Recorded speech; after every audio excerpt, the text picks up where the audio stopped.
Bom dia a todos. Good morning, everyone. My name is Kretley. I am a professor of School of Electrical and Computer Engineering. This school, I am retired, but collaborator. And I will introduce Professor Goutam, my dear friend, from Federal University of Campina Grande, that will introduce our visitors here. Thank you for your visit, Professor Nuno, Professor Goutam, Professor Hayes. And we wish you have a good meeting with the people, our visitors here. Thank you. So good morning, everyone. Thanks for Kretley for the introduction. So as Professor Kretley said, I am from Federal University of Campina Grande. It means that I speak Portuguese. So maybe I'm going to start speak Portuguese with you guys, just to make you really free and comfortable to talk with them, because our visit here is to change our point of view of IEEE. So IEEE have a lot of things to help and offer for you guys. That's why we are here. It's okay? Ok. Então, switch, português. Então, bom dia. Eu sou professor titular na Federal de Campina Grande. Recentemente estava nos Estados Unidos fazer meu segundo pós-doutorado. Sou da área de eletromagnetismo, trabalho desde antenas até microondas. Sou do programa de pós-graduação, pesquisador do CNPq, essas coisas que vocês já conhecem de sobra aí. Tá certo? Mas meu ponto aqui, na verdade, é aluno de graduação e ajudar os alunos da pós e vocês terem emprego, conseguirem sucesso na vida e, principalmente, trabalhar na área ou ligado à área de microondas que a gente usa no Brasil como termo generalizado microondas, mas vai desde 0 Hz até a ótica. Tá certo? Então, eu vou deixar vocês livres durante a apresentação. Por favor, façam as perguntas, fiquem à vontade, eles estão aqui para isso. Tá certo? I'll introduce the first one is Professor Hayes. Professor Hayes and we are the coordinator of Latin America. So we have 2 coordinators because the size of Latin America. So I'm going to give the Professor Hayes to introduce yourself and then thank you. Thank you, Glauco. Good morning, everyone, and thanks for attending our invitation to this meeting. As Professor Glauco just mentioned, my name is Jose Raya Sanchez from ITESO. It's a Jesuit University in Guadalajara, Mexico. And I'm director of a research group there on computer-aided engineering of circuits and systems, basically applying machine learning techniques and space mapping, neural networks, etc., to design high-frequency circuits and RF and microwave circuits.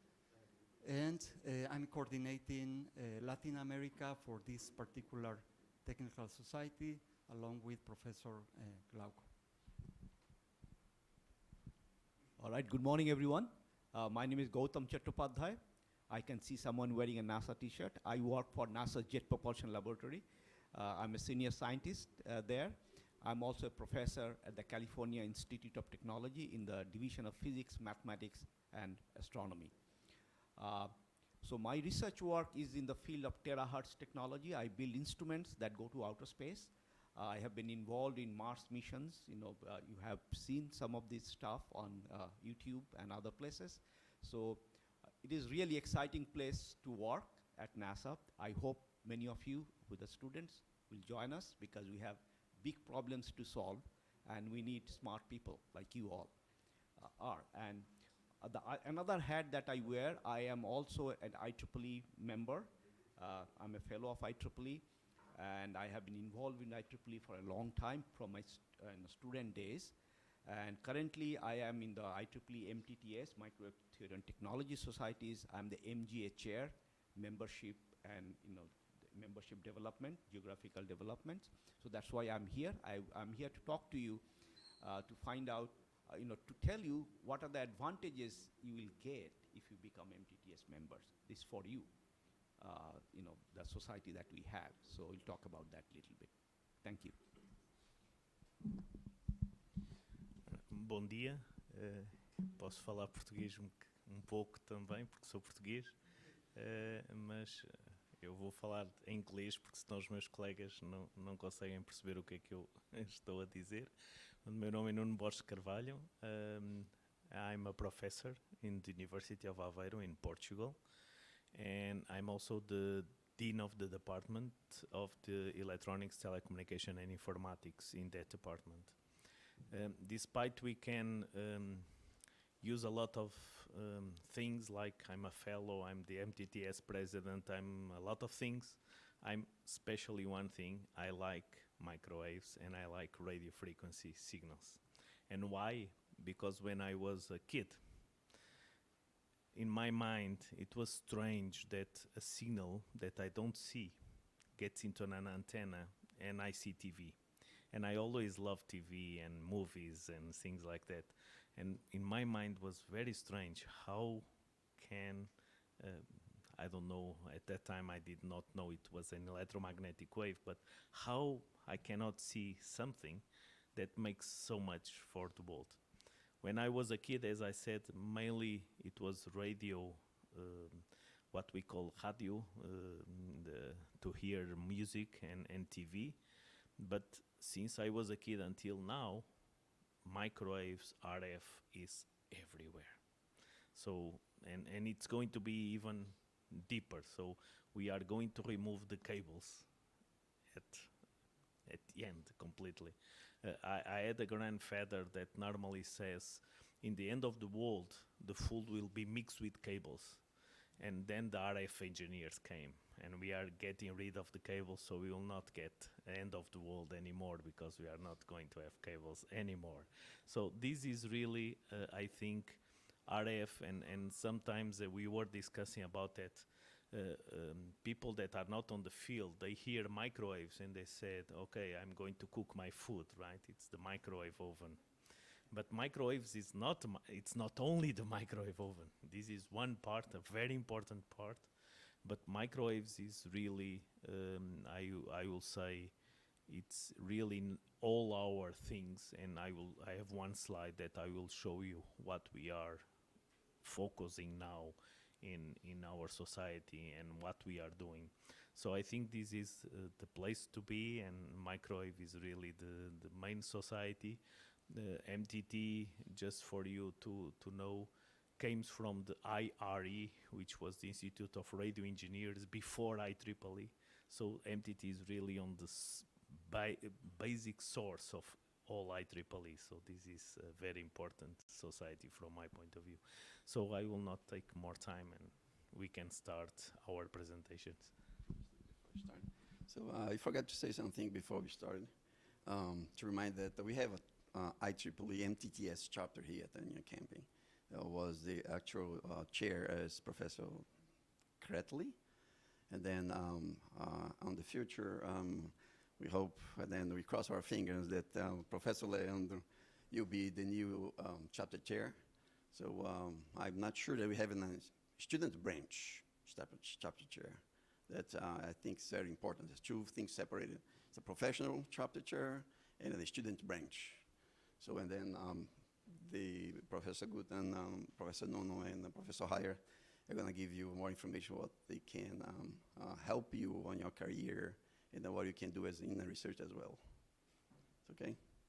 I think we can start for our presentations, not taking more longer. It's 10:13 to get started. So yeah, so we start our presentation with Professor Nuno, the first one. Any question, guys? Don't make me question to you. Please make questions. All right?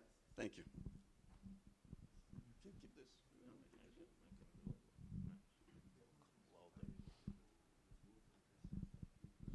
Okay, I don't want to be seated when I talk, so I will stand up. So, as I said, I'm the MTT-S president this year. In MTT, the president is only present for 1 year. Why? Because I'm never home. around the world, always traveling. That's why we only have 1 year. So this is myself. So next year we are going to have Professor Maurizio Bozzi will be our next president, and we have the administrative ex-com, also have the General Secretary Valentina Palazzi, and Kamran Gorbani from Australia is our treasurer. But MTT, despite it's a society, MTT is full of volunteers. So we are all volunteers, and as you'll see today, we are, I don't know why I cannot change, okay. We are a significant number of people behind all different committees. So we have people looking to publications, we have people looking to conferences, we have people looking to member and geographic activities, we have people looking to technical activities, we have people looking to standards, looking to everything, let me say, on our field.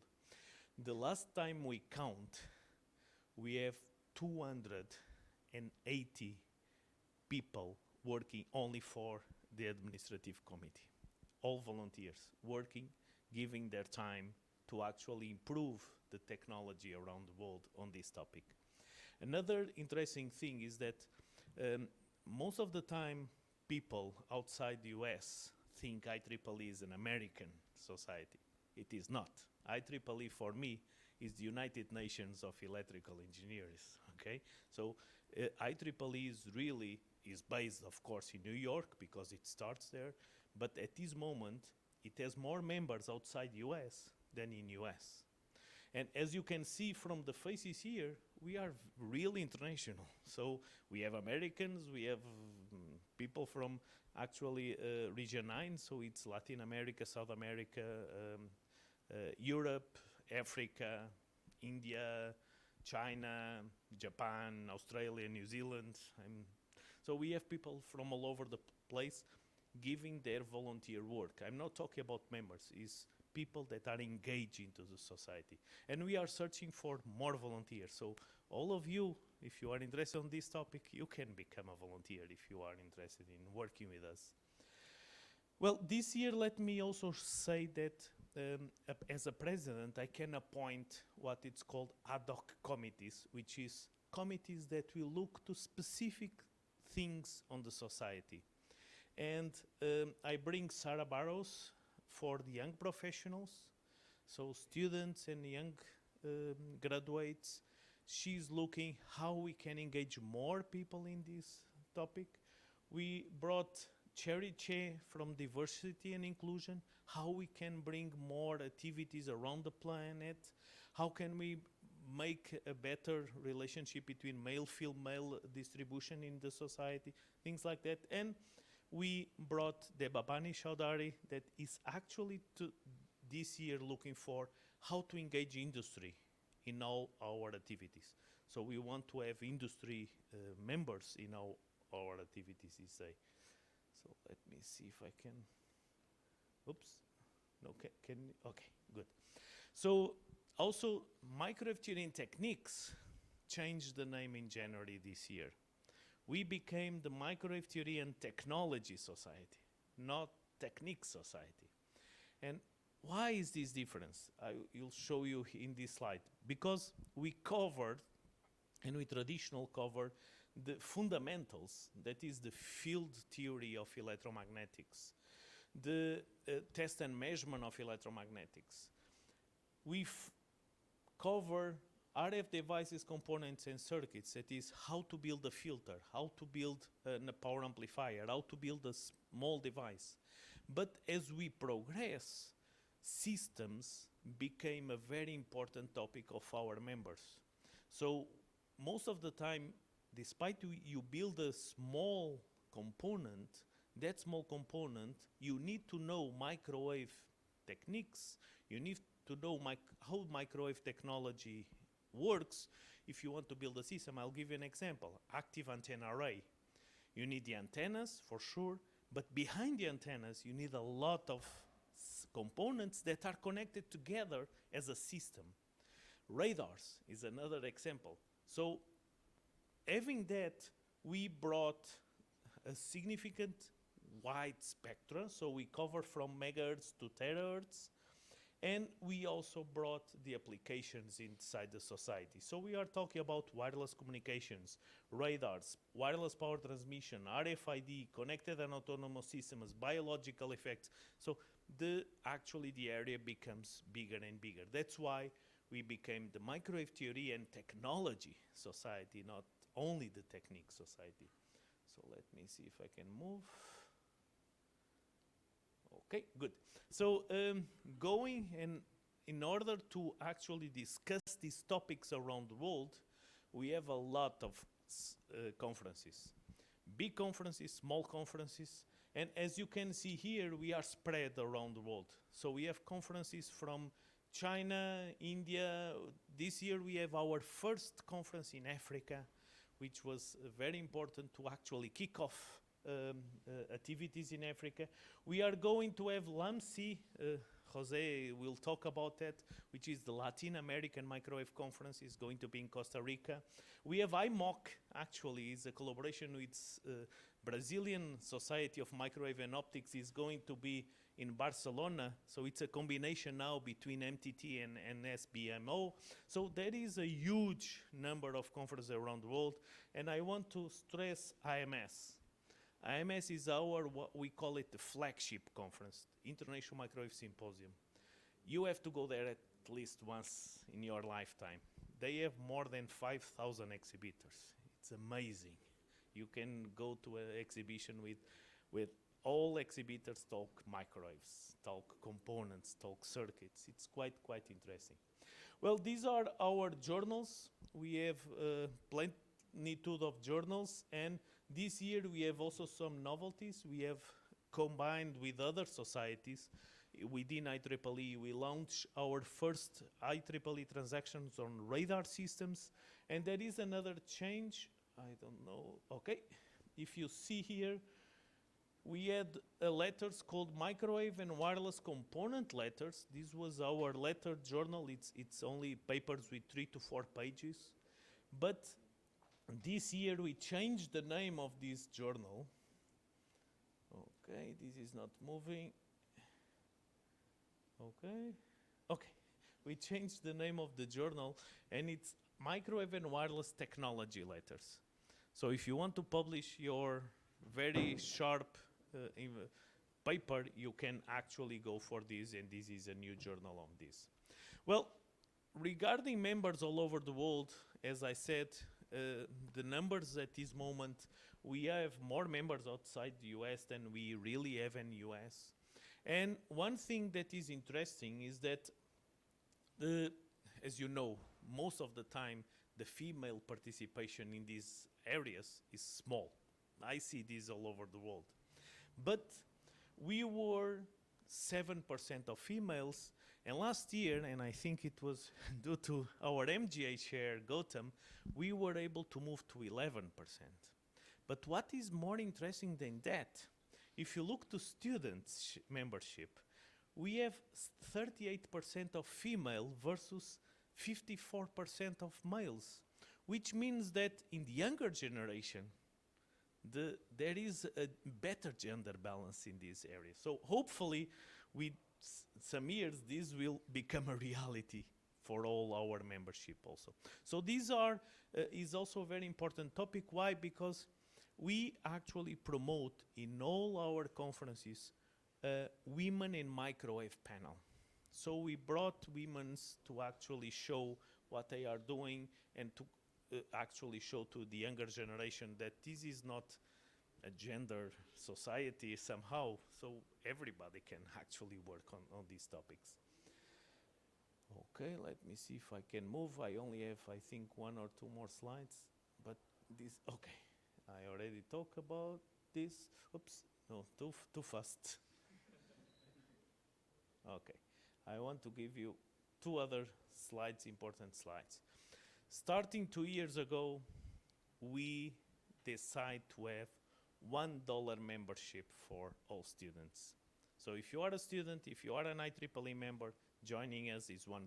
So it's almost irrelevant. Why it's not 0? Because I don't believe if you give something for free, you take care of that. At least you have to have conscience that you are going to pay $1. So if you are a student, it's very easy to join us. And what you can have all the information, papers, publications, conferences, you have access to all of that, but you also have access to grants. So we give awards to undergraduate and postgraduate students every year. And these awards span from $1,500 to $6,000. I think Goutam will talk about that later on. But I think this is very important. So we can have and we can sponsor students around the world with our grants. And I can tell you the number of applicants, it's very low. So there's a chance there for you also. And I think I'm almost finishing I don't know why. Oh, okay. This is brand new. This is, for me, the best thing. I'm a professor. You know, the Smith chart is what defines a microwave engineer. If you don't know how to use it, you are not a microwave engineer. So the Smith chart is owned, the property of the Smith chart is owned by MTT. And it is owned by MTT for several years. So MTT bought it from, I think, National Instruments and the family of that. So what we did this year, we actually produced a very high quality resolution Smith chart that is available here. It's available on our website. So you can download the Smith chart, but you can also download impedance and admittance Smith chart if you use it in your classes. And starting June, we are going to have notebooks to give students so that you can bring your notebooks to the classroom, take it and use it in your classroom with the Smith chart. But if you download the PDF that is available online and if you zoom in, it's a vectorial document. So it's really high quality. And as a professor, each time I need a Smith chart, I go Google it, and sometimes you find strange things. So now we have an official Smith chart that you can download. And another thing I want to tell you for all, this is students, members, chapters, student chapters. These are what we call our distinguished microwave lecturers. They are professors, colleagues from industry, colleagues from government, and they give interesting talks all over the world. So if you have a chapter or a student chapter in Unicamp, you can ask one of these guys to come here and give a talk to you. And you will travel here for free. You don't have to pay nothing. Normally we ask you to pay the food because we don't know exactly how that works. But the hotel, the airplane ticket, it's paid. So you will come, you'll give you a talk, and feel free to do it. And on top of that, you can also ask for a webinar. Online webinar. So they can give you a webinar online for your, and that is easier to actually implement. And I think this concludes my presentation of the MTT Society. So Goutam and Jose will give different aspects of it, but if you have questions or speak now, speak at coffee break or send me an email to my email and it will be answered. I don't know how, but it will be answered. There is a question.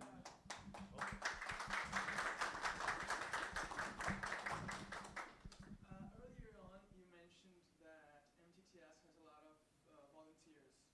How do you actually become a volunteer at MTT-S? That's my email there. Send me an email, you'll become a volunteer right away. Okay. No, what happens is that if you send me an email, I'm starting to do that. I try to understand briefly what is your age, what you are interested, and then I'll put you in contact with the chair or vice chair of that specific committee. For those attending IMS, for instance, I'm searching for people that can help me on the panels. So I already engaged this year, I already engaged 5 students from all over the world. They are attending IMS, and I asked them, they will be managing the logistics of some panels. And you can say, well, why is that important? Because the panels have the top experts in the world on specific areas. We have people from Facebook, Google, talking about specific topics or microwaves. If you help on the panels, you'll meet all these guys in a very relaxed way. So you'll have interesting contacts. And I became, as a student, I went to IMS, I start to do these very simple things, and then you can start growing. And if you are interested in volunteer, what I found on IEEE is that if you want to work, if you want to volunteer, if you want to engage, our doors are always open, and you can become president of the society. So that's not a big problem. So if you want to volunteer, just send me an email and say, look to our website. I said, well, I would like to work on conferences, and I will put in contact with them. They are always needing for volunteers. Thank you very much.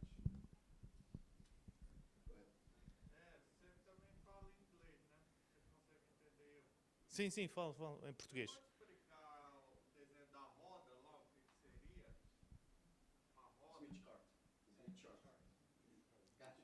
Not here. I will not present here what is the Smith chart. Yes.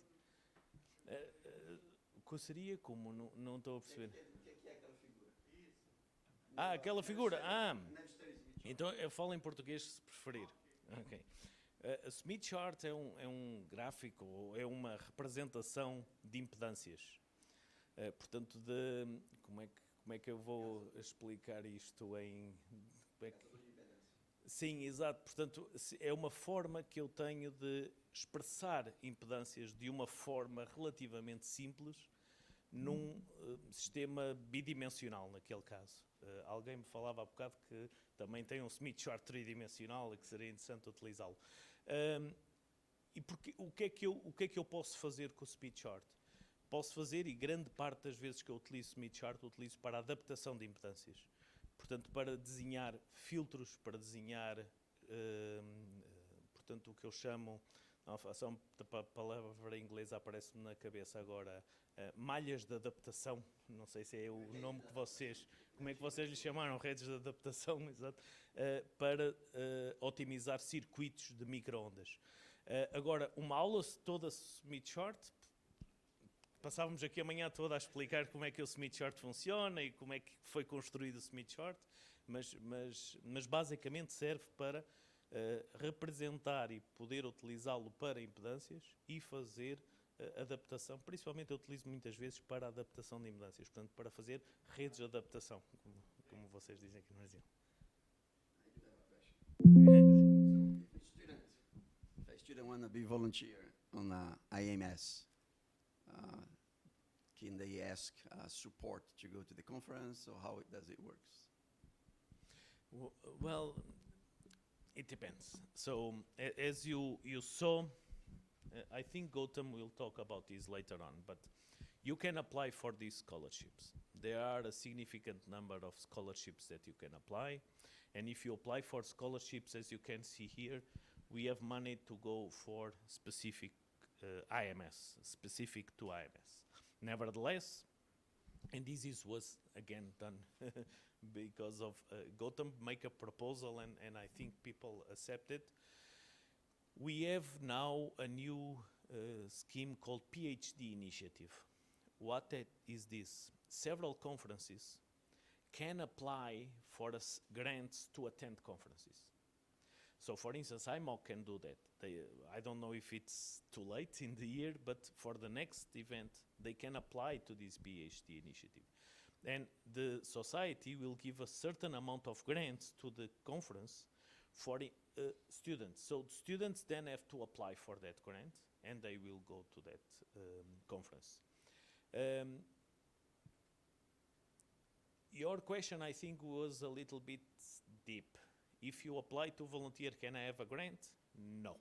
So, volunteers are a generic thing for the society. I will say that if you are volunteer, your CV will improve. So when you apply for one of these grants and you say in your CV, I was a volunteer here and there, probably you'll get more chances because you have other things on the CV that your colleague does not have. But we don't have direct relationship between the volunteer and customer. If I may, I think I can speak loudly. Yeah, that's true. I don't need but that's fine. So for IMS, if you are trying to volunteer, so we have a special program. So we get about 50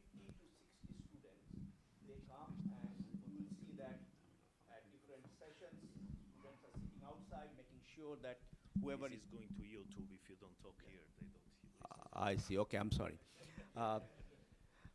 Then what you need to do is apply for IMS, volunteer for students, and then we actually pay. IMS pays the students to come to IMS and be a volunteer. We take students from all across the world. So I don't think anyone from Brazil ever applied. Now you know why you should become member, MTT-S member. I'll talk about that. So yes, we have a program where we support the students to come and do volunteer work at IMS.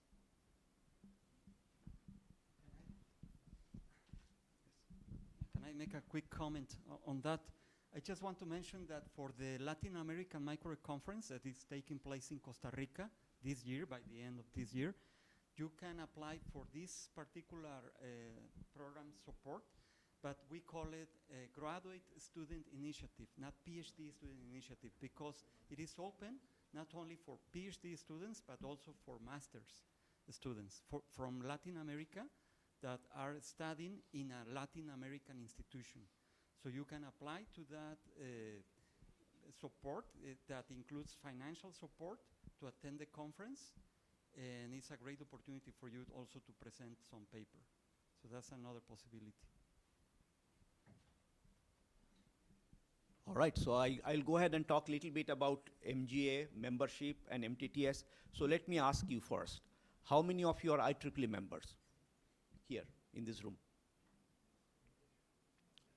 I don't have any slides. So this one I'll talk later on, yeah. Oh, you talk later on? Yeah, so first I'm going to talk about MGA, then we'll come to the technical talk later on. It's more important first. So I saw only few hands, not many. So how many of you drink coffee? All of you. And when you drink coffee in Starbucks, how much does it cost? $4. Nowadays, about $4 or $5. You know how much for students to become IEEE members? Now is about $12. 3 coffees. MTT membership, Nuno showed $1, right? $1 is how much? About five reals. That's I checked. And now, if you become MTT-S member, it's 50% off. 50 cents. So next time you drink your coffee, you should think why I'm not becoming IEEE and MTT-S member. It's very important. But you should, of course, you are going to ask me, why should I become member? What do I get? And particularly the students, and very important, it's a legitimate question, right? What do you get out of becoming a member? There are a lot of things you can get. One of the things that you can get is, as he said, if you're an undergraduate student, we give 20 undergraduate fellowships, $3,000 each every year. And guess what? When we sit in the committee, we don't see enough applicants from Latin America. It was to be also from India.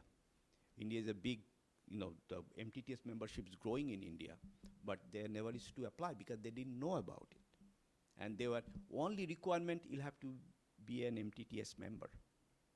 $3,000 we give. On top of that, if you are selected, we pay your travel to come to IMS. IMS, as he said, IMS is one of the largest gathering of the technologies in the world. IMS is not a conference, it's an experience. You should come there because who and who of all the companies around the globe, they come and exhibit their products. You go around the exhibition floor and you talk to them, and if you are good, they will recruit you. They actually go there for recruitment as well, student recruitment as well. So they have a separate booth, they talk to students.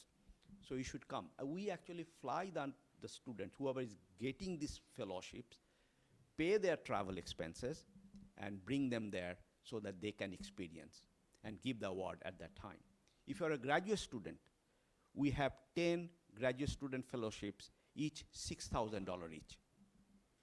Again, we do not get many applications. So if you want to get those, and if you can write on your CV. Another thing also you can do, you can form a student branch chapter here. So you have a lot of students. If you have minimum 6 students needed to become member to form a chapter. You said, why should I form a chapter? Because the moment you form a chapter, we are going to send you $500 for, we call it pizza money. You can eat pizza, just hang out together with your friends. That MTT is going to pay for that, $500.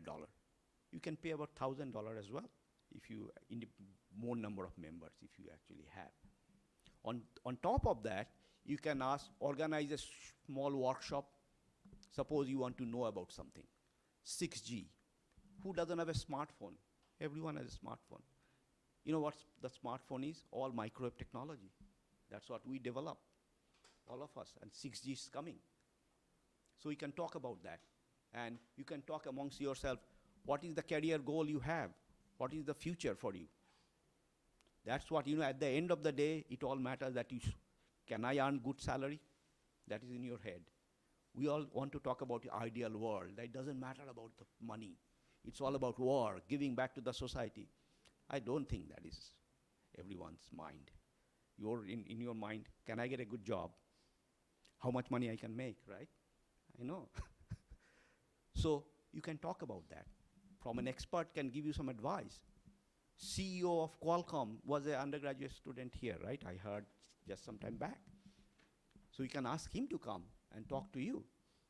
And we are going to pay for that, MTT Society. We gave it $500 to organize a small workshop, even $1,000.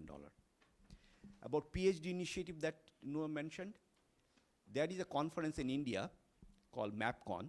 The second edition will be in December. We get 100 early PhD students, people who do not have a paper yet. Because you go to conference when you have a paper to present, right? But many of the students, you started your PhD program and you don't have a paper yet. But you want to meet people. You want to know from people what they're doing. How do I write a good paper? How do I go about my research? That can you get some input on your research from them? So it is important for you to attend conferences, to network with other experts, right? But you don't have a paper. So what we started is that we get students to attend conferences when you do not have a paper, and we pay for all the expenses covered. Registration fee waived, your airfare or your food, everything is taken care of. We spend some of the money, and the conference organization put some more money as well. That is for graduate student. We started that for master's student as well as undergraduate student, so that undergraduate students also can come and avail of that kind of funding. So we have a lot of things available for you. And what are you doing? You are wasting your money on coffee. So I will urge you to become IEEE members and MTT-S members and take advantage of these different programs that we have. Because a lot of things that you can do, also leadership, because when you form a chapter, there will be a chapter chair, there will be a vice chair, there will be a treasurer, and we made it in a way you can put as many office bearers as possible. You can create names for your chapter, different office members, some VP of this, VP of that, whatever. You can create your own. You know why that is important? When you try to get a job, you write a CV, right? Suppose I'm on the other side, I'm trying to select someone. I get applications at NASA, we get applications from Brazil, Santiago, Chile, Portugal, Germany, US, India, and I have CV of all of them. How do I select whom do I take? Their resume, looking at their piece of paper, excellent GPA. They have done some work here and there, some research work, but how do I distinguish who is good and who is not? If you have shown some leadership qualities through IEEE, like if you have a MTT-S chapter chair or a treasurer, and you organized event, so I say, oh, this person has leadership qualities. Because nowadays the problem that we are trying to solve is actually needs a group of people. These are not something that you can sit down and solve. Those days are gone. we are trying to solve very complex problem, and we have to work in a group. So I need to find someone who has shown leadership so that work in a group. If you form an MTT-S chapter and actually show that you have done some activities, and it will show up on your resume. So it will actually help you to get a better job. So think about all those, and I will really urge you to become a member and start organizing activities. I'll give one example and I'll stop. I'm talking too much perhaps. Recently I went to India that was in January, and went to an undergraduate college where mostly undergraduate students. I actually told them, get all the undergraduate students. Doesn't matter whether they are working in microwaves or being undergraduate, you do not even know what you exactly want to work on at the end of the day. So the students came, there are about 600 students came, and I told them about these programs that we have, and they formed a chapter. There are 250 members now, undergraduate members from that place of MTT society. And they're organizing so many events every day. They're organizing something. They're posting on LinkedIn, and they're getting likes, and they're getting contacted by some of the companies that, okay, we are looking for this position. Are you guys willing to apply? It changed the way they do things. It can happen in Brazil. In entire Latin America, we have only 200 plus members. And we got one small college, 250 members. Think about that and become member. And if you have any questions, reach out to us. We are more than willing to come and talk to you. We will come, we will visit again. Others will visit. If you want to get get to listen to someone, reach out to us. We'll contact that person and ask them to come here. I hope you'll take advantage of that. Thank you.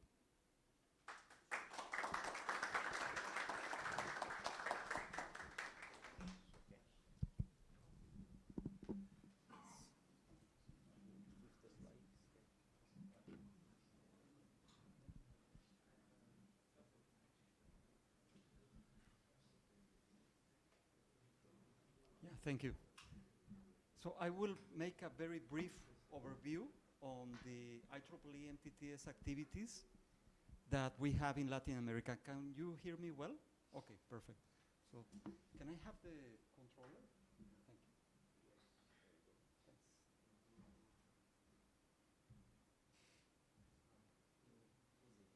It seems the battery is low, so I need to get closer, right? Okay. Is it slow? Okay.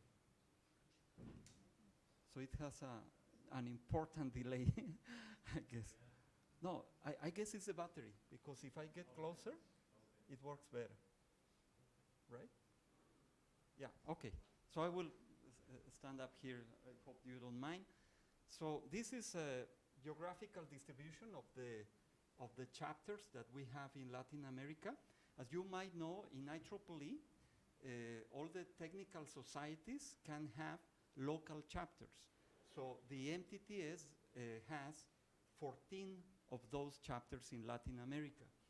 And all of them are located in only 4 countries: Argentina, Brazil, Mexico, and Peru. And as you can see from this geographical distribution, most of them are actually in Brazil. This is the actual list of chapters that we have. So here you can see the main cities where most of the members are located. And we have a total of 5 student branch chapters. The rest of them are professional chapters, as you can see. And as we mentioned before, you have a professional chapter here, which is the South Brazil section chapter, whose official chair is Professor Carlos Gretley. And so you have a very good opportunity here at Campinas to form a student branch chapter, because you don't have it. You have only the professional version of the chapter, and that would allow you to have extra benefits, as Professor Nuno and Goutam just described. our membership in Latin America is relatively small. It fluctuates through the year, so we have reached the maximum of around 200, something like that, during the year. But here in this table, you can see that our membership is being growing consistently, and these measurements are made in two particular months, in June and September, so we are comparing very similar dates. That's because during the year, the number of membership is fluctuating, right? So we have experienced increments of up to 30%, 20%, something like that, which is quite unusual at the worldwide level in IEEE. So I will just describe a few initiatives that have been focused on Latin America that we have implemented recently in MTT-S. One of them is the RF and microwave trainer kits. Another one is some special session that we are organizing for the next IMS. A featured article that describes the RF and microwave research in Latin America, some DML talks, and LAMSI. Okay? We have more, but I will mention only those. So this so-called RF and microwave trainer kit consists of an educational kit that includes some basic components, microstrip components, such as filters, couplers, planar antennas, and so on. And they are built in a very robust packaging structure so that you can make many measurements. And they were distributed for free to all the MTT-S chapters. So for instance, if you had a student branch chapter here at Campinas, you would receive one of them, for instance, right? And we are actually planning to distribute now, perhaps next year we will do it based on the available budget, some low-cost VNAs to all the chapters, at least in Latin America, but we are planning to extend this program to other regions of the world. Okay. Something else that we are implementing very soon is a special session on RF and microwave research in Latin America that is being already programmed as part of the technical program of the IMS in San Diego in a few weeks ahead. And here we are presenting 5 contributed papers, essentially from Brazil and Mexico, all of them. And the session is taking place on Wednesday, June the 14th, from 1:30 to 3:10 p.m. in that particular window time of the conference. And as you know, the IMS is the most important conference in the world in the area of RF and microwave engineering. So this is a very good opportunity to show or to give more visibility to the work that is being developed in Latin America. Here you can see the abstract of the session, but it's essentially highlighting the most recent advanced research in RF and microwaves in different Latin American countries.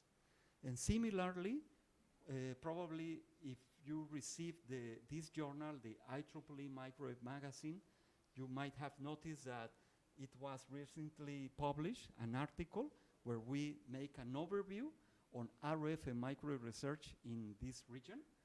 And in this particular paper, we review the main research production in 9 countries of Latin America, including almost around 50 different academic institutions. So that's a good opportunity for you to take a look to this paper so that you can have a broader idea of what is being developed in different countries, in different academic institutions in Latin America. These are examples of DML talks. DML stands for Distinguished Microwave Lecturer, and as Professor Nuno Carvalho mentioned, they are experts in different topics, and these are just examples of the last DML talks that were implemented in the last quarter of 2022. This one was about what is my measurement equipment actually doing by John Martins, and this one, most of them were implemented virtually due to the pandemic issue, but some of them were started being implemented in presence. And in this particular case, the DML talk was implemented as inside the Intel facilities at the Guadalajara Design Center of Intel. So that's something that can be done also, not necessarily at a university. The talk can be also implemented within companies. This is another example on silicon-based millimeter wave phase arrays for 5G. And another one by Professor Lee, portable radar systems for live activity sensing and human tracking. So as you can see, we have many different topics. All of them are very interesting, and you can select the topic that you would like to have here. For instance, once you have a student branch chapter, then you can apply for a DML, and he will come with most of the expenses covered by MTT-S. So something else that we are implementing is a IEEE MTT-S Latin American Microwave Conference, whose first edition took place in 2016 in Puerto Vallarta. Actually, we had the pleasure of having some of your professors of Unicamp attending LAMSI in Puerto Vallarta. I think it was a very nice experience. And this is a biannual conference, so the second edition took place in Arequipa, in Peru, in 2018, and the third edition took place in Cali, Colombia, but finally was implemented virtually due to the pandemic, the COVID-19 pandemic. So the next edition is taking place in Costa Rica. Okay. The previous one. There is another one previous to that one. So the next one is taking place in December from the 6th to the 8th of this year in Costa Rica. And this conference, in general, LAMSI has a very general scope. So it is, in general, covering most of the most important topics related to RF and microwave engineering. As you can see, these are the main 7 technical topics. So the call for papers is already available, and you are on time to submit a paper, as you can see from this set of important dates. So the submission of regular papers, the deadline for that is July 24th. And something very important is that you should keep in mind is that you can apply for this graduate student initiative that we are implementing. So if you would like to present a paper, or even if you just want to attend the conference to make contacts and broaden your perspective on the area, you can apply for this financial support to attend the conference. So that's a great opportunity, and hopefully I will see some of you there in Costa Rica. So thanks for your attention.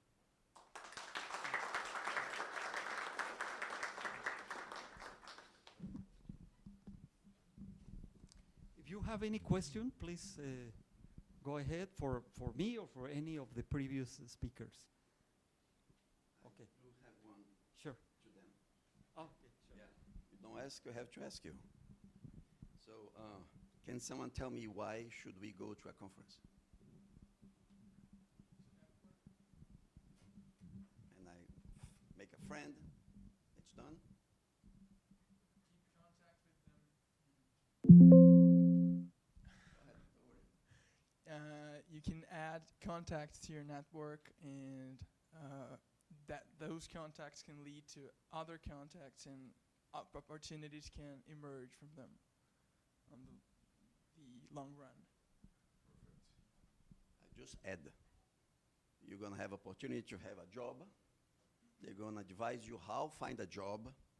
You're going to learn what is the state-of-the-art technology, and the product is available. So no matter where we're going to live, the product that you use on your cell phone wasn't made here. It was in Singapore, United States, whatever there. And then you're going to learn how to make it, and you come here. But I'm doing my PhD. Yeah, you see the tools that I use there, the people use, and then you can bring ideas for you to develop your research. So the conference, more than a paper, a conference is right away.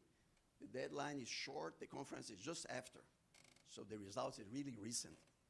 A paper may take a year. A book, 5 years, because the book that you're using was written by those guys, but years ago. That's the point, that's how important a conference is. And I get a lot of credit for my CNPq and etc. But for you, that's quite important.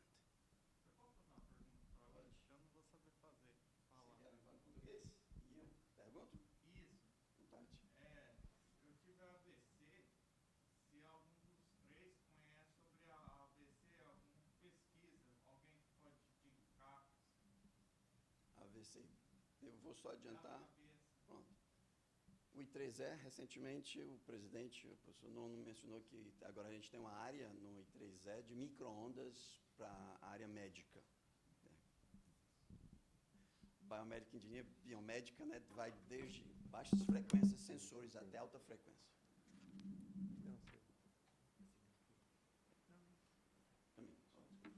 Estou vendo, não sei o que foi. Então, existem várias áreas e pesquisa nisso. Certo?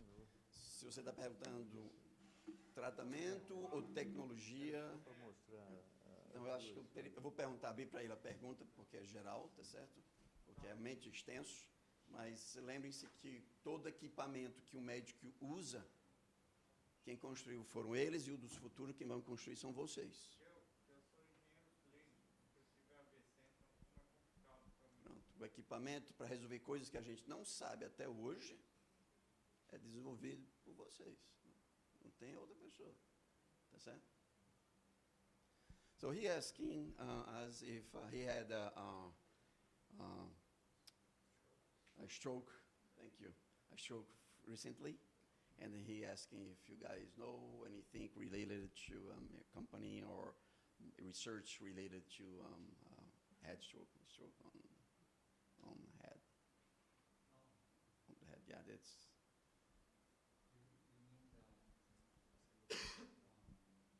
Specific one? Yeah. Yeah. Pergunta aí mais específica de empresa, né? Mas se você dá uma olhada nessas, consultar essas revistas, pesquisa, provavelmente deve ter gente relacionada com Hopkins Hospital, em qualquer um desses.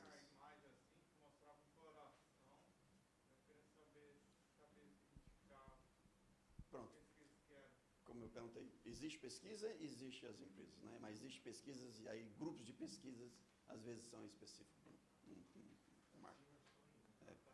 Marca passo.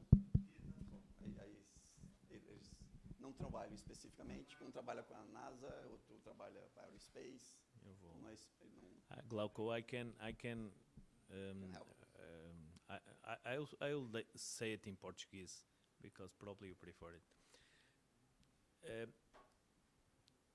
Existe, como o professor Glauco está a dizer, trabalho no MTT relacionado a bioengenharia, portanto a biomédica, e existe bastante trabalho nessa área. Agora, existe um conceito novo também de Digital Twin, não sei se já ouviu falar. Se não ouviu, acho que há de procurar. Digital Twin é o quê? Existe muito o conceito de Digital Twin aplicado à biomedical, que é o quê? Eu ter no futuro, isto é investigação, a capacidade, por exemplo, de representar o meu cérebro. E vamos imaginar que no seu caso teve um stroke, teve um AVC, teve um problema.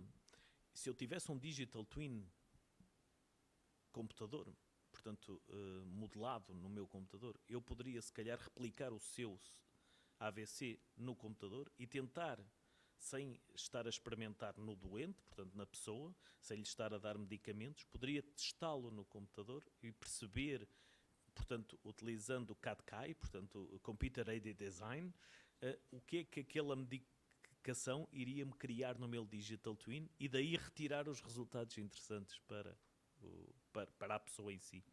Agora, não, como o Glauco disse, em microondas há muito trabalho em conseguir perceber como é que eu consigo, por exemplo, colocar antenas dentro do cérebro para monitorizar o cérebro, como é que eu consigo, por exemplo, criar feixes de energia para dissolver coágulos, e tipicamente nem é tanto coágulos, mas é em situações de cancro, como é que eu consigo não só identificar o cancro como dissolver. Portanto, nós temos um jornal que é o Journal of Biomedical Do you know the name of the journal? It's International Journal of Biomedical Applications. That's the name, right?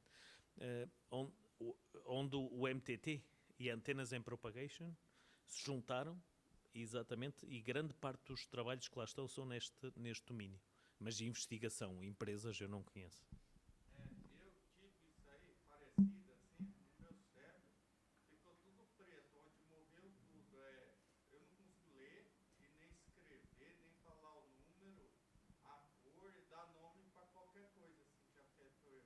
Chama afasia, que afetou eu. Só compartilhando.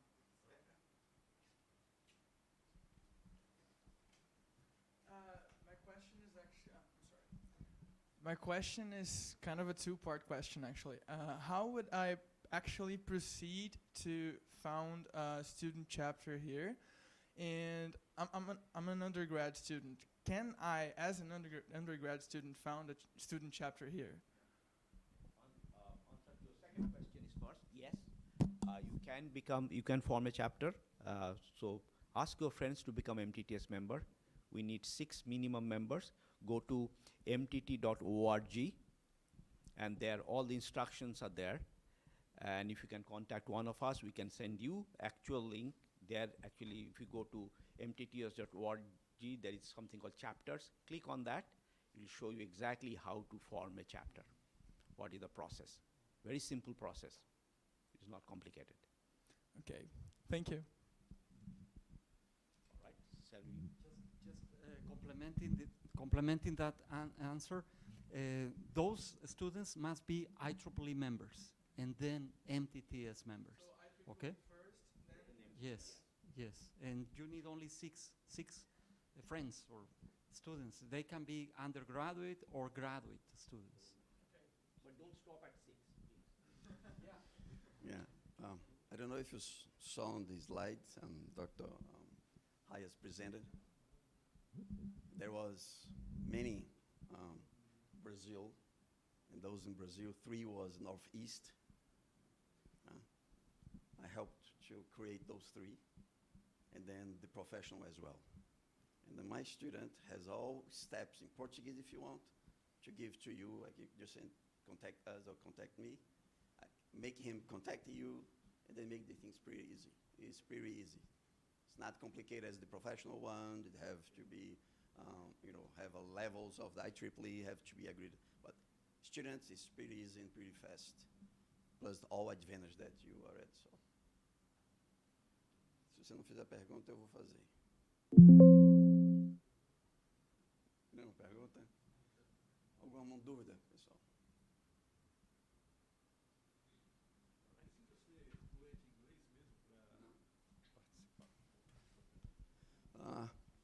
Not really, because we have, even in Brazil, we have sessions. There's Sul session, Northeast session. There is a site in Portuguese, and then you can help. It's not really integrated. Tá entendendo, né? It's not really integrated, but it's in Portuguese.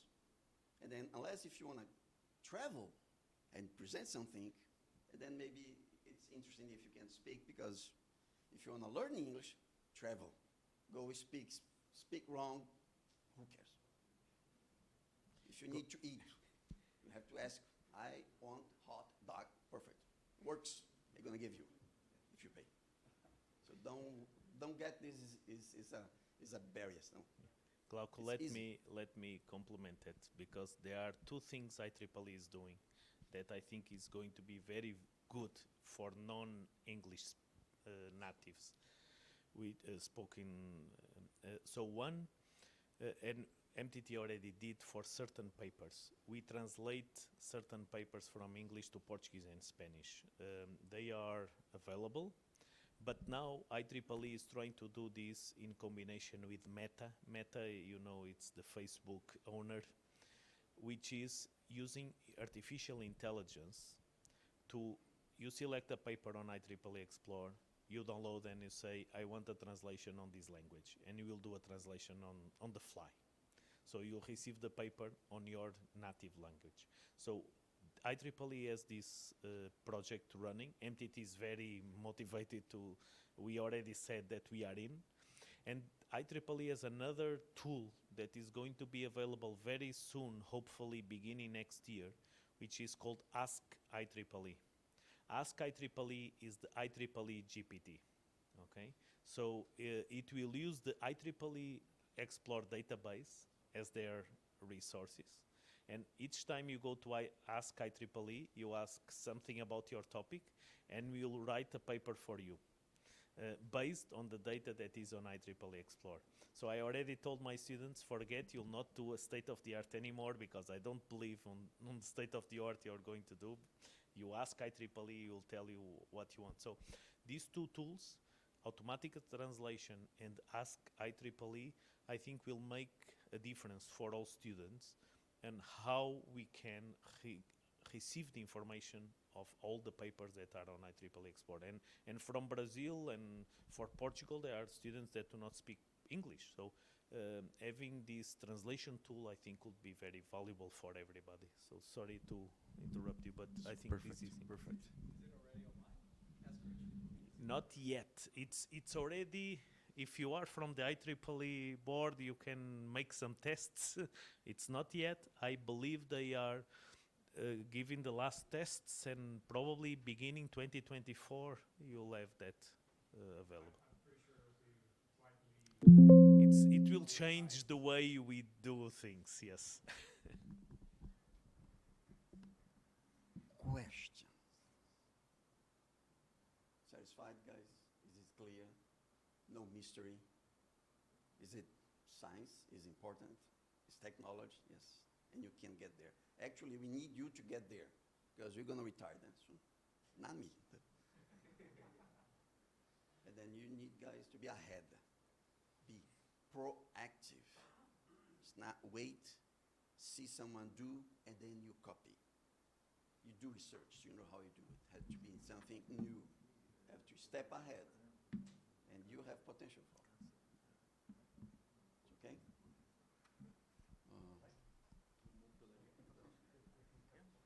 Okay, can you close it?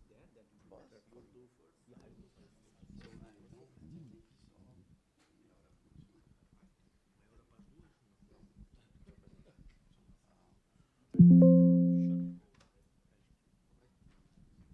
All right, let's talk about technologies now. Actually, I'm wearing now different hat. So I'm going to talk to you about NASA technologies for space exploration. I am standing very close to this so that I can use this device. We can land a rover on Mars, but we cannot fix PowerPoint always, sometimes. So I don't know whether all the videos will work or not. I have few videos as well. So again, my name is Goutam Chattopadhyay. I'm a senior scientist at NASA Jet Propulsion Lab. I grew up in India. Did my undergraduate. I'm sorry I am speaking in English because I cannot speak Portuguese. I wish I knew, but that's what can I do? So I grew up in India. I did my undergraduate studies in India. Then I moved to US to do my master's and PhD. I did my PhD from California Institute of Technology, Pasadena. So I didn't move from Pasadena, actually, after I came there. I joined NASA JPL. JPL is one of the largest laboratories of NASA. NASA has different lab all across US, and different lab does different things. So NASA's JPL, we do robotic missions. Like Houston, they do mostly manned mission. So we do the robotic mission. What you see about coming from JWST, all these great photos, all Mars missions, we all do from NASA JPL. So we have a small group called Submillimeter Wave Advanced Technology Group, where I work in terahertz technologies. So I want to show you this picture for a particular reason. Because if you look at the faces of all the people, you'll realize that they come from all over the globe. So I believe, one of the main reasons for the success that NASA has, NASA has been, when you talk about space, everyone thinks about NASA, right? And the reason is because of this diversity that we have. Diversity is extremely important. Diversity of ideas, diversity of thoughts, diversity of people. That's when we actually do great stuff. And that's why I am very proud, and they're the best in the business. So people ask me one question, before you ask, how do you become successful? this question, I go give a lot of public talks. I go to schools and talk to high school students as well. Sometimes they ask, how do you become successful? I have one theory of success. That is, surround yourself with people who are smarter than you. Then you learn from them. Then when they're successful, you also glow in their success. So that's what we do. I am really so lucky to have people who are so smart. And that's why, whatever I'm going to present because of their work, and I'm just presenting on their behalf. So, all right. Okay, we'll start with Big Bang Theory. This is not the Big Bang Theory you watch on TV. This is the real Big Bang Theory. So this is how the world, our universe started with a Big Bang. Current age of the universe about 13.85 billion years.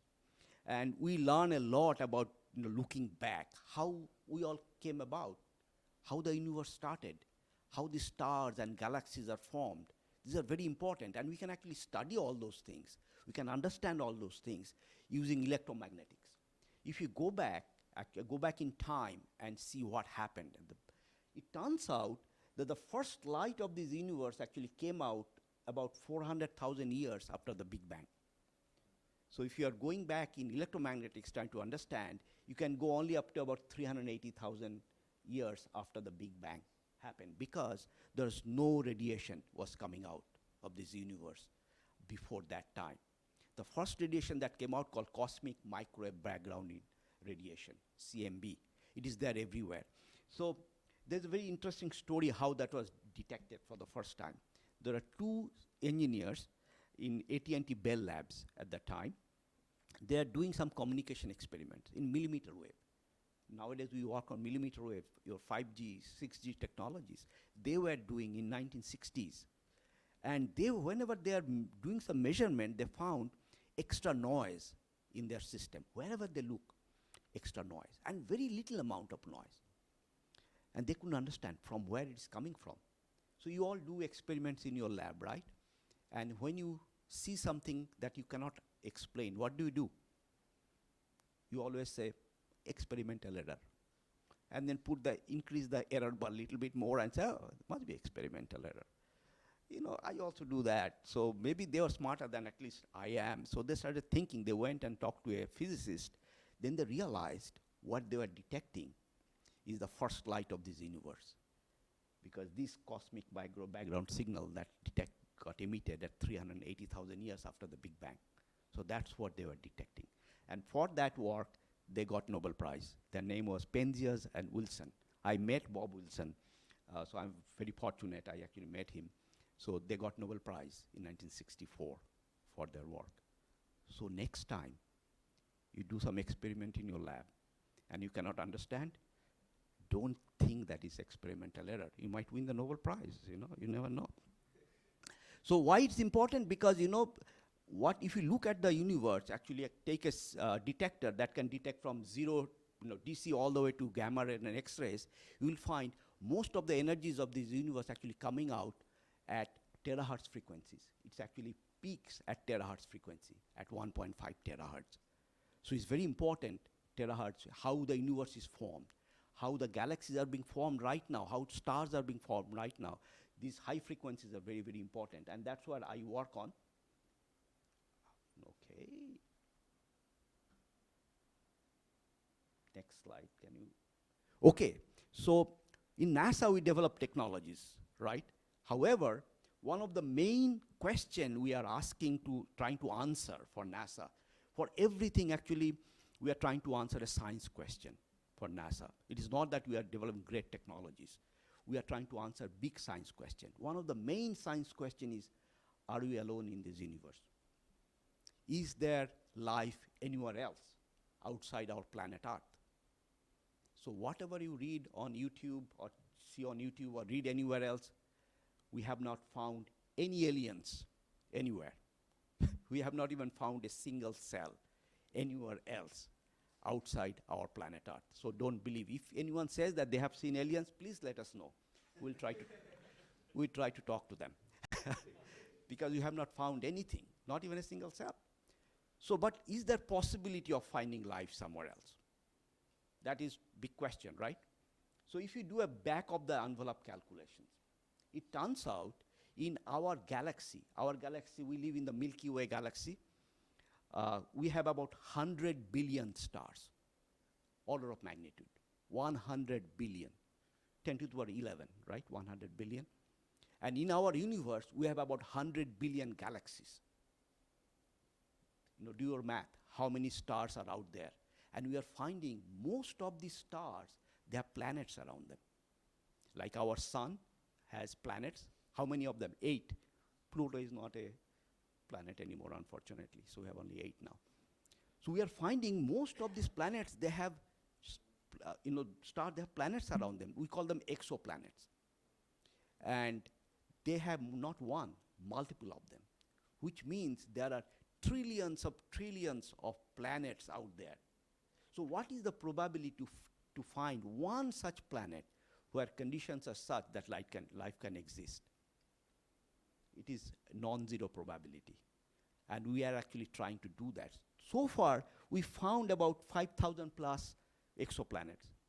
You might ask me that you said there are trillions of planets out there, how come you found only 5,000? The reason is, okay, because we haven't looked far. We only looked in small part of our own galaxy. This is the Milky Way galaxy. We had about 100 billion stars. We only looked into this area. Why?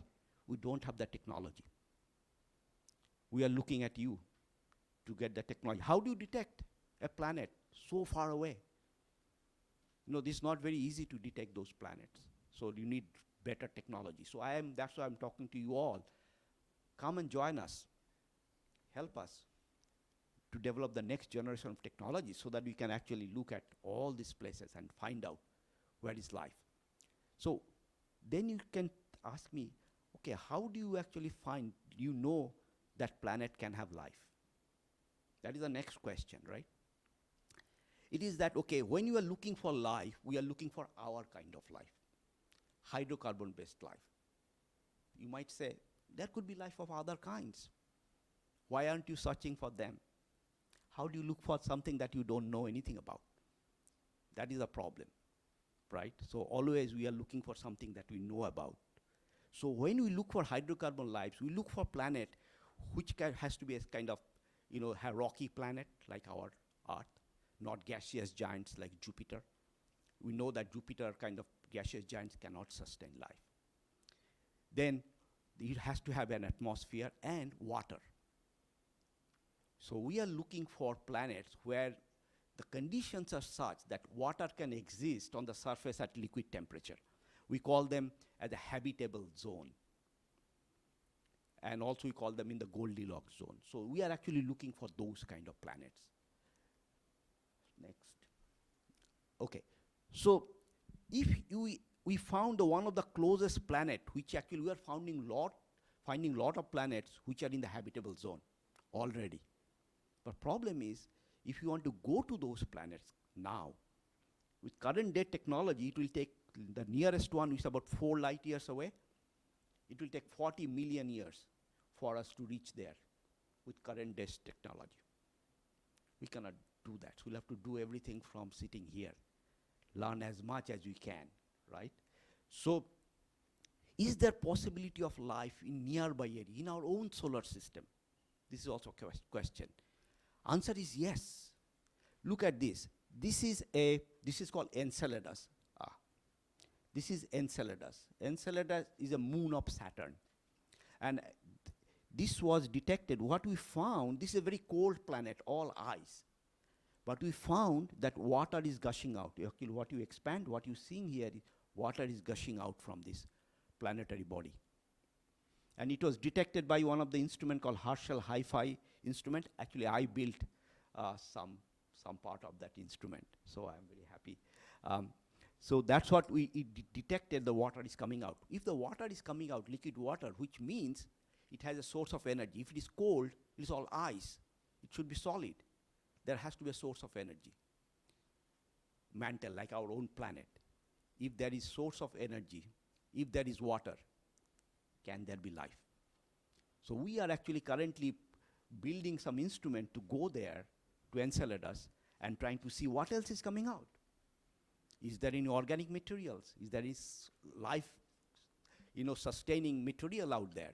So we are building an instrument to do that. The next one, if we can go to the next slide, is Europa. Europa is the moon of Jupiter. Again, it's a very cold planetary body. But we know now, scientists, we know that it's all again ice, all ice covering, but there is a liquid water ocean underneath the ice shell. And it turns out the thickness of this ice shell is about 100 kilometers to 15 kilometers. And since it's liquid water ocean, which means there is a mantle, there is a source of energy that is keeping the water. So what else is there in that water ocean? So if we are actually planning a mission to go there in a couple of years' time, 2026 time frame. So if NASA comes to you and asks you, okay, we have a planetary body which has thick ice shell, about 15 kilometers to 100 kilometers, liquid water ocean underneath, what kind of instrument you are going to send to find out if there is life? What kind of instrument? Yes, I'm coming to that. Obvious answer is actually not spectrometer. Obvious answer is send a drill a hole, load a bucket and see if there is any fish. But problem is it takes 7 years to go there. And when you send an instrument there, total amount of power, DC power available to us about 300 watts, 3 light bulbs. And most often when we are spending billions of dollars to go there, we spend more than one instrument, send more than one instrument. So if you about 10 instruments per mission. So each instrument has to be 30 watts. So what kind of drill you can have with 30 watts to drill through 15 kilometers of ice and then actually trying to find out? Answer is yes, you can actually do spectrometer. And more than that, what happens is, it turns out that there are a lot of, kind of gaps in these, and the water all the way comes to the top. And since it's so cold, it freezes.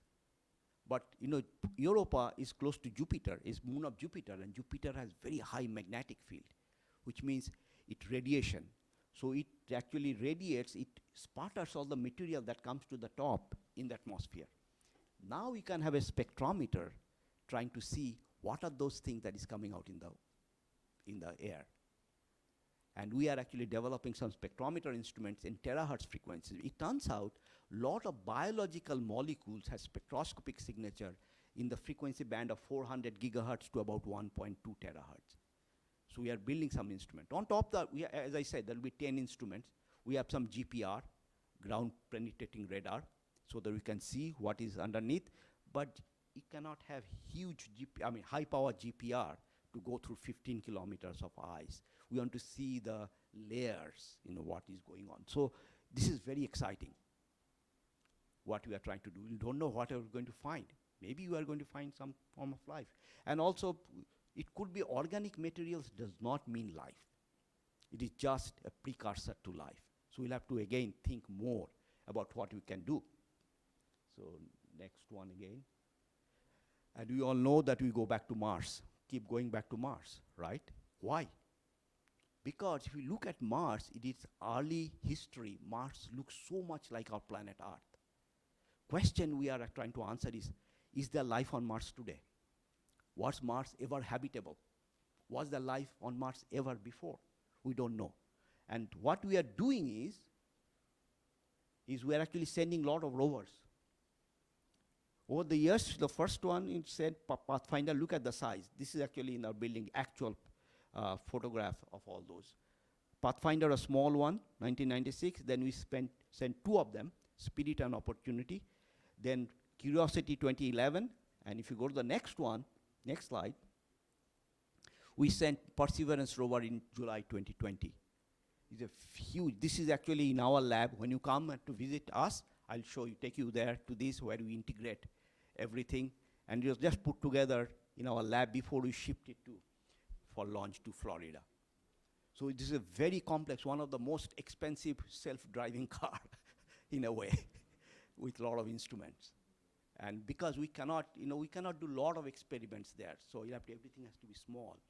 So we'll take materials. We actually drill hole through rocks and then scoop materials and trying to see what we find. Where we landed is actually a dried lake bed, what is actually very good area for, if you want to find life. So these are the pictures I want to show you. If I tell you that these are all from planet Earth, you'll say, yes, of course, it looks familiar, but they're all from Mars. They're not from here. And look at this one. We get this kind of terrain only when there is flowing water. And this is from Mars, which means at one point of time on Mars, there's flowing water. But if we go to Mars today, we don't see them. Water is not there. There is water, but underneath the ground, not like this. So question is, what happened? Where did the water go? Can it happen to our own planet? And what can we do to solve those problems? So these are big questions we are trying to answer. That's why we need young minds. Because I always tell people that as you grow older, we get corrupted by experience. What do I mean by that? Because then if you say, I come up with an idea, I say, no, it's not going to work, because I know what can or cannot work. But young people, they don't think that way. So that's why they're brave. They come up with crazy ideas. And sometimes actually they're great. They really work. So that's why we need young people like you to come and join us and work with us.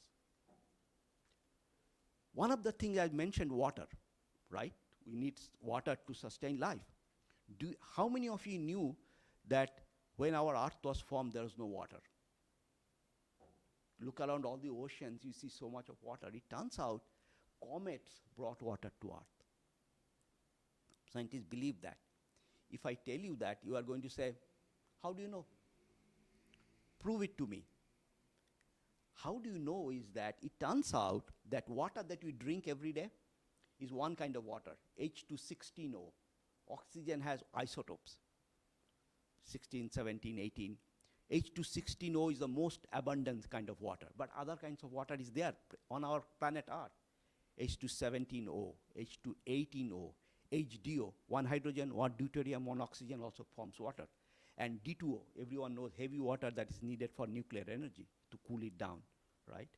So we have all kinds of water. If you take the ratio of abundance of different kinds of water, you get a ratio.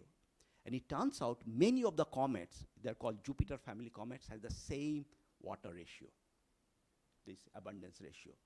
And these comets actually carry huge amount of water. So if you can measure, go to a comet and measure, if the water ratios are the same abundance, the source has to be the same. So but unfortunately, we made only about 10 such measurements so far. Not statistically significant. So this question is not settled. Actually, I'm building an instrument. I'll show you some of these. We are building an instrument to answer that question. And how do you go about building that instrument? So if we can answer that question, it'll be great, right? You'll say, oh yeah, these guys have solved this problem. That we are trying to solve problem. That's what we are trying to do. So this is a very important one. So yes, so if you go back, please, go back, go other way. Yeah, I'm going forward, yeah, go back. As I said, PowerPoint, we cannot handle it. Okay, next slide, stop here. So I am actually building an instrument, I call it WhatsApp. WhatsApp is an acronym. Stands for Water Hunting Advanced Terahertz Spectrometer on Ultra Small Platform. I came up with this acronym because we are trying to answer the question, what's up with water? Maybe this proposal was funded because of the acronym, I don't know. So what we are trying to do is, as I said, only about 10 measurements were made which actually showed that the water ratios from comets. So if we can make this kind of instrument very small, and in a kind of CubeSat are small shoebox-sized satellites, this small. If we can make an instrument that small, takes only a little bit of power, let's say less than 10 watts, and weighs less than 2 kilograms, then we can make multiple of them. And we can get a ride when something is going to Mars. They can throw us out on the way. Then we can fly and go to a comet and do the measurement. That would be excellent, right? But to do that, you'll have to do a lot of different things. You'll have to innovate. How do you innovate? A lot of people say, oh, I'll have to do innovation is the great thing. How do you do innovation? You cannot wake up in the morning and say, hey, let's innovate something today. It doesn't work that way. So you face problems, like you have to miniaturize and try to solve them. You get together with your friends, with your colleagues, and then you come up with a solution. That is called innovation. That's how actually you do innovation. So we are going to build an instrument I show you. Next slide, please. So this is a 500 to 600 gigahertz, because all this water that I mentioned, we are trying to make ratio of. They have spectroscopic signatures here. You can see here, HDO 509 gigahertz, H2 18O 547, 17O 552, H2 16O, most abundant water 557 gigahertz. So if we can make a very high resolution spectrometer, then you can do this. This is the block diagram. What it has is antenna. We'll have to make a low profile antenna. I'm showing you all these things because you'll have to solve problem in each of them.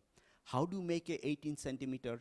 Because we are doing in CubeSat, 18 centimeter comes from there because it goes in U. One U stands for 10 centimeter by 10 centimeter by 10 centimeter. So 18 centimeter low profile antenna, how do you make? That is working at 500 gigahertz. Then you need to calibrate. Whenever you do some measurement, you need to calibrate your instrument first. So you'll have to have a low loss switch to do calibration. Then you'll have to have these detectors. And you'll have to have a synthesizer, then back-end spectrometer. So all this stuff needs innovation, miniaturization. So we actually did that. Next slide, please. So antenna, how do you solve antenna problem? This, if you click on that, there is a video. Hopefully it will work. No, it doesn't work.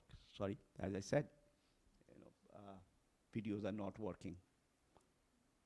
Actually, it was embedded, so it should work. Most probably don't have the this thing. Anyway, what you'd have seen here is that this is a small CubeSat, but it has a large antenna in that. So we'll go to the next slide. It's not going to work. Looks. If you go to the next slide, so this is how, if this is a 50 centimeter antenna, 50 centimeter diameter antenna, but we have to store that in 10 centimeters cube volume.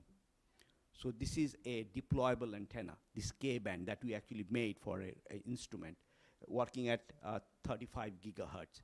So if the video was working, if you can click on this, hopefully, maybe not, just click on there, in this, go back, here. Again, I think none of the videos are working. Sorry about that.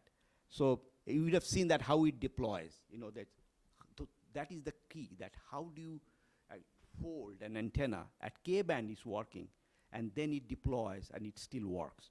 But this is not going to work at 500 gigahertz. This is only up to about maybe 90 gigahertz it can go for this kind of deployable antenna, but working at 500 is very challenging. So we have to come up with other solutions. Next slide. So I'll show the antenna later on, but as I said that you need to have a switch. How do you do called Dickey switch radiometer, where you go to your, whatever your signal that you are trying to get, and then look at a known load so that you know what you are comparing with. So that's what but there is no switch available at this frequency that is low loss. So we came up with a MEMS-based switch. Again, there's a video here. If you click on that, I can quickly maybe connect my laptop. It will take a little bit of time though. Then you can see all these videos. Shall I do that? Shall I connect my laptop? Do we have time? I don't think so. No, fine, we don't have time, sorry. There's another talk, so we don't have time.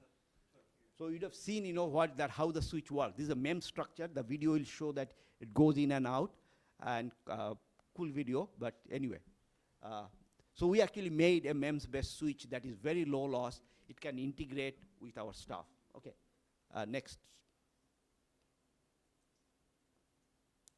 And then here also there is some videos. If you can click on this one, no, it's not going to work most probably. No, and here? No. PowerPoint. So again, we made some with a piezo motor. We can make a switch that is working really well. So some people who have a patent on that, and one of the companies are trying to license this. So next one. So also we are using your cell phone technology to fly into space, because you know all your cell phone has CMOS-based SoC called system on a chip. So we have developed a synthesizer as well as a spectrometer, a single chip spectrometer with 4,000 channel, very small. If you want to buy something like that, or current day technology, state of the art is it will draw about 8 to 10 watts of power if you make a spectrometer like this. But we developed one that draws only 1.6 watts, 1/10 almost of the power. Synthesizer, this is a W band synthesizer, that is at 90 gigahertz, very high frequency. If you want to buy something or your synthesizer in your lab, you see this big box, it draws 8 watts of power. This one draws half a watt of power. So that's what we'll have to do. Use the technology that is available. Cell phone industry is developing this technology, and then we adopt it and design it to suit our needs.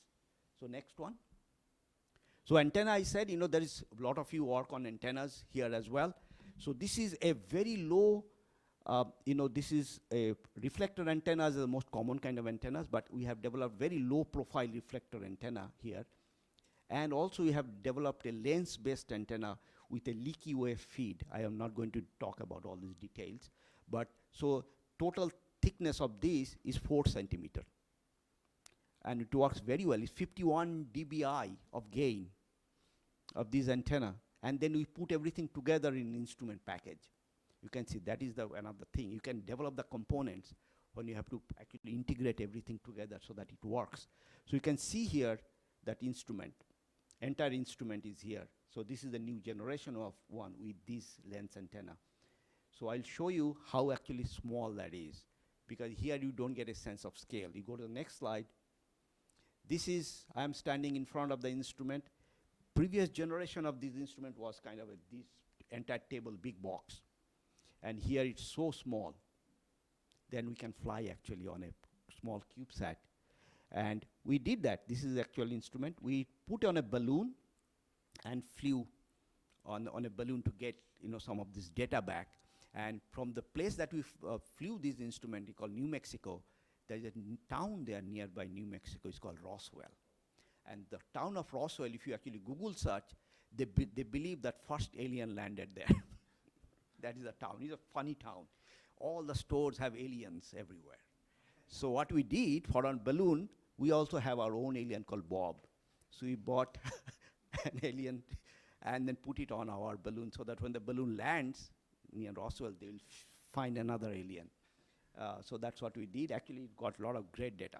So I will actually take 2 more minutes. Go to the next slide and talk about something completely different, and I will end there. So we built a helicopter to go to Mars.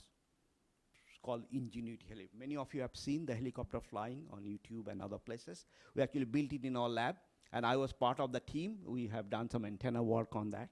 So go to the next slide. This is actually in the lab which got assembled just before we shipped it out. Next slide.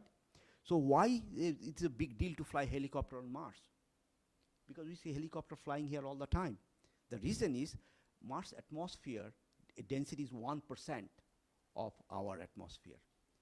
So when a helicopter flies here, the blades that they rotate, it rotates around 450 to 600 RPM, revolution per minute.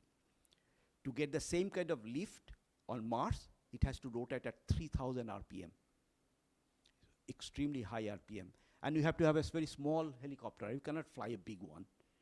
And then to get that small thing that is rotating at that speed, extremely unstable. So we'll have to come up with a lot of, in the blades, all the places they have sensors and adjusting all the time to make it stable. And what we did, idea was that we will have, why we are sending there, because when you send a rover cannot go everywhere.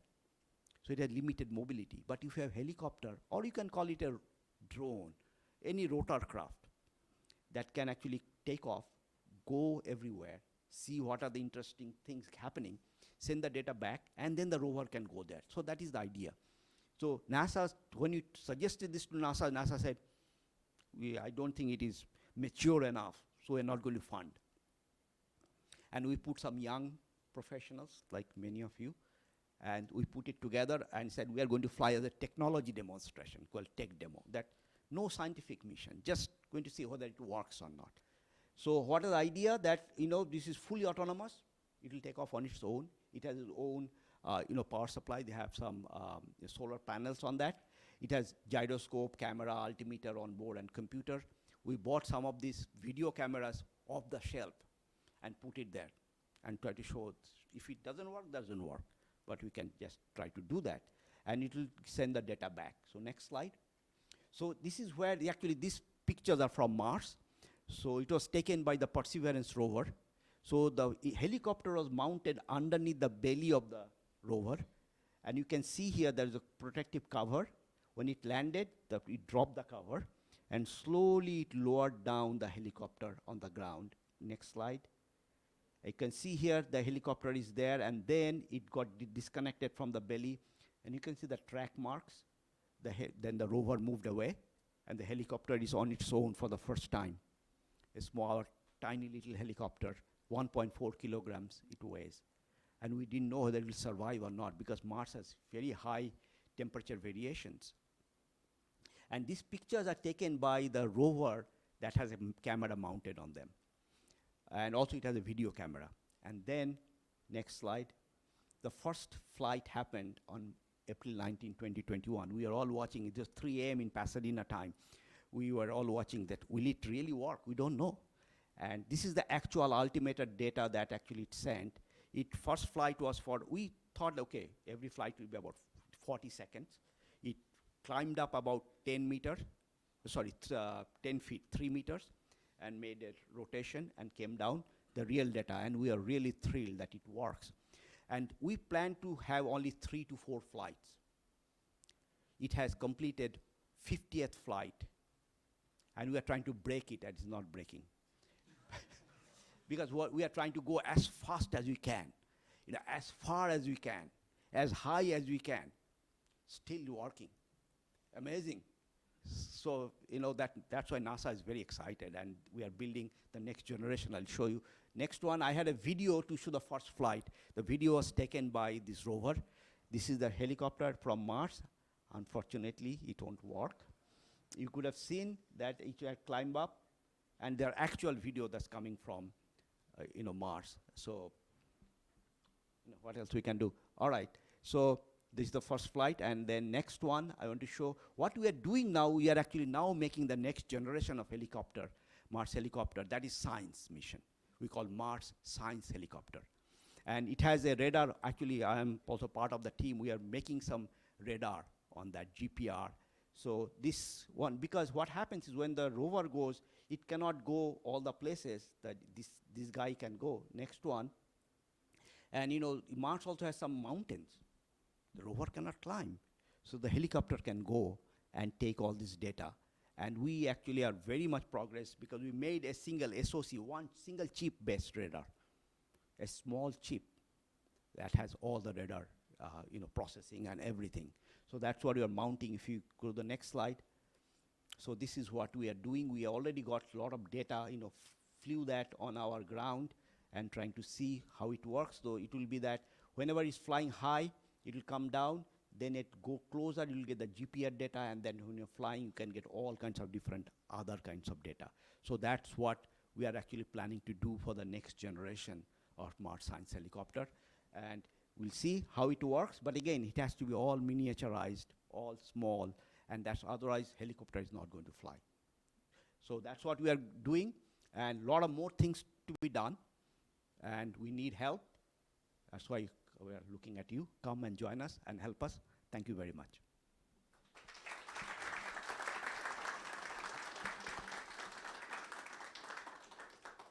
Any questions? Okay. Couple of quick questions, maybe. You mentioned earlier that cosmic background radiation was discovered by mistake. interfering with They, some sort of they didn't experiment. know that they were actually looking at that. Yeah. And can that kind of radiation interfere with those spectrometer experiments in the millimeter wave and terahertz wave? Yes, yes. The question is, we'll have to separate them out, right? How do you separate them out? Because they are the baseline, and this amount of noise that is coming is equivalent noise about 3 Kelvin. 3 Kelvin. 3 Kelvin. If you know your equation of H nu K. K is Boltzmann constant, and then if you do that KTB. So temperature is in 3 Kelvin, B is the bandwidth, and K is the Boltzmann constant. That is the equivalent noise power. So 3 Kelvin is very small amount of noise. So you have to have really sensitive detectors to detect that. And since this is everywhere, present everywhere, it's not fluctuating that much. So you can actually calibrate that out. You know how much when you are building these kind of spectrometers. So because it is not varying, then That you they can just easy to offset it And then you can easy to do that, yes. Okay. Mhm. Thank you. Any other questions? Everyone understood everything, wow. Yes, please. And then behind that. I don't know how to speak English fluently. That's fine, you can, I also don't know how to speak fluently, so we are on the same boat. Okay, I would like to know if the components, electronics components used in the helicopter are radiation. Yes, ions in very robust. good question. We spend a lot of money. The question was, the component that you are using for space application for the helicopter and everywhere, are they radiation hardened? In the sense that can they take the radiation? We'll have to test them, all of them. Since they are using 65 nanometer for this one, 65 nanometer CMOS, they are actually immune to more or less because they're very small. But we actually test them to TID, called total ionizing dose. We also do SIU, that is single SEU, single event upset. So we did all these tests. We have to do all these tests. That's why it becomes expensive. So we'll have to do radiation test, thermal test, vibration test before we fly all these things. Do you use also COTS elements, components of the shell? Yeah, COTS one, components of the shelf. It's very difficult to use COTS components because we'll have to qualify them. NASA's motto is failure is not an option, because we cannot go back and fix it, right? That's why failure is not an option. But So, you said that the camera, yes, yes. So we put some of the camera, not that camera that actually send the pictures. That is expensive, not off the shelf. But we mounted some of the cameras and video cameras on the helicopter, and it turns out some of them didn't work. So they were caught. Few of them worked really well. Some of them didn't work because those components are not made to take the harsh environment of space. So there was a question behind, yeah. Hi.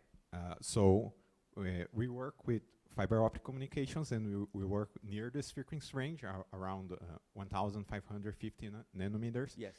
So, and you presented some work with satellites, so spectroscopy outside the Earth atmosphere. But do you have a lot of experience with spectroscopy measuring from the Earth? Oh, yes. The good question, very good question. Yes, at this frequency, we do spectroscopy actually at optical frequencies as well. Another group, not mine. So we work on that IR, near IR, mid IR, as well as optical spectroscopy, we do. And of course, the technique is slightly different. The detectors slightly, different kind of detectors that is used for that. So here for terahertz frequency, we use Schottky diode-based detectors and others. But for other frequencies, you have to cool it down for optical frequencies to get the noise flow down, as well as to get the signal-to-noise ratio high. So there is a lot of, yes, we actually do. We have teams working on those as well.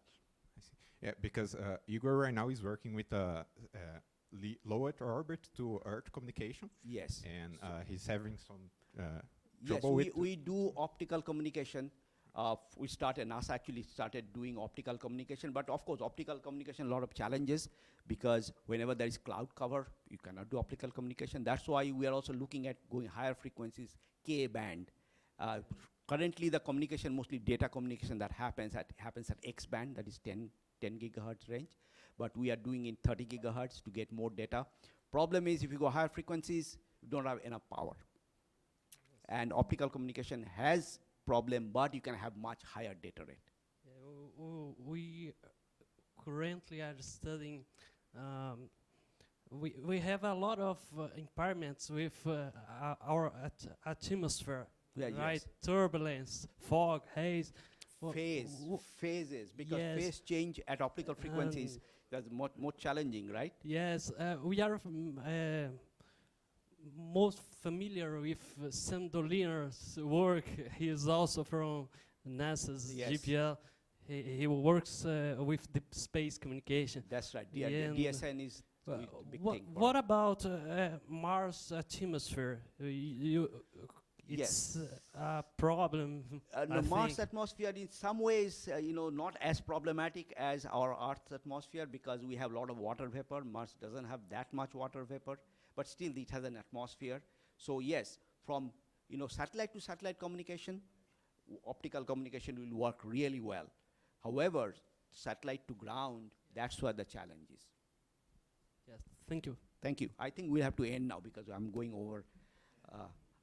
Is there any more question? We can talk afterwards. Okay? I'll be here. Thank you very much.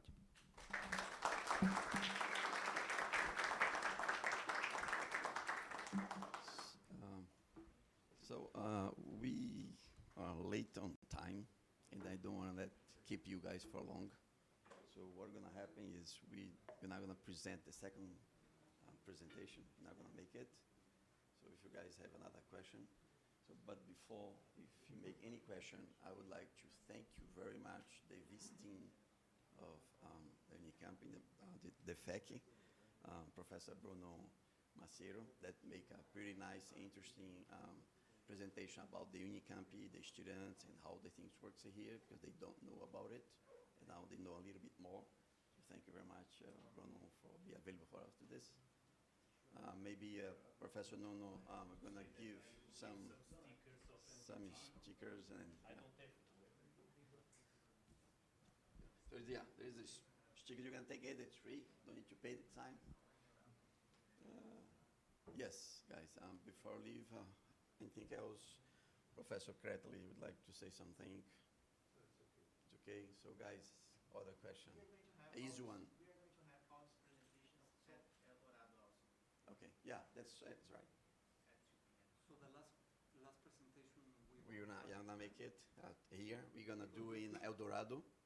Institute Eldorado. We're gonna make both because here we were focused more. We didn't control the time to let you more flexible. That's it. Yeah, that student there. Do you have question? So we broke the time to let you more free to make questions. But any time you saw the email, can contact. Yeah, there's still a coffee break for you guys. So anything, if you don't reach us, you can talk with Professor Cretley, maybe Bruno or Professor Hugo. And then to reach us, to contact. And then if you want to create the chatter, just send to me an email and make my student reach you. It's easier than talk with me. I'm annoying. So if him is easy, and then they give you all information. We're going to do one in Brasilia right now.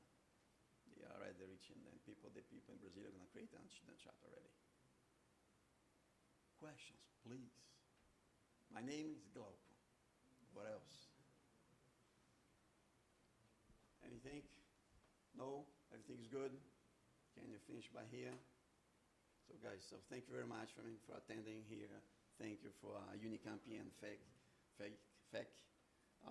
Thank you, Professor Cretley, to make this agenda. And then, of course, the speakers. Professor Leandro, the future president of the chapter here. And, of course, Professor Bruno. So, guys, thank you very much.